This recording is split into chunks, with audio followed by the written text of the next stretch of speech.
નવનિયુક્ત મહેસૂલ મંત્રી સંજયસિંહ મૈડા પહોંચ્યા ક્ષત્રિયના તીર્થધામ ફાગવેલ। હાલમાં જ મંત્રી પદની શપથ લીધા બાદ સંજયસિંહ મૈડા પોતાના સમર્થકો સાથે પહોંચ્યા ફાગવેલ ભાથીજી મહારાજના દર્શનાર્થે। મંત્રી સંજયસિંહ સાથે ખેડા સાંસદ દેવસિંહ ચૌહાણ, પંચમહાલ સાંસદ રાજપાલસિંહ, મહેમદાબાદ ધારાસભ્ય અર્જુનસિંહ, ઠાસરા ધારાસભ્ય યોગેન્દ્રસિંહ, નડિયાદ ધારાસભ્ય પંકજભાઈ દેસાઈ, માતર ધારાસભ્ય કલ્પેશભાઈ અને ખેડા જિલ્લા ભાજપ પ્રમુખ નયનાબેન પટેલે પણ કર્યા ભાથીજી મહારાજના દર્શન। સર્વે સમાજને સાથે રાખી 250 જેટલી ગાડીઓ સાથે મરીડા ગામના સિદ્ધાર્થ બાપુ પણ પહોંચ્યા ફાગવેલ।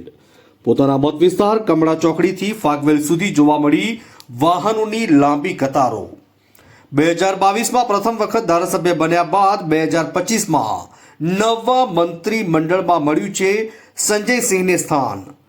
ક્ષત્રિય સમાજના તીર્થ સ્થાનમાં મંત્રી સંજયસિંહ મૈડાનું કરવામાં આવ્યું ભવ્ય સ્વાગત।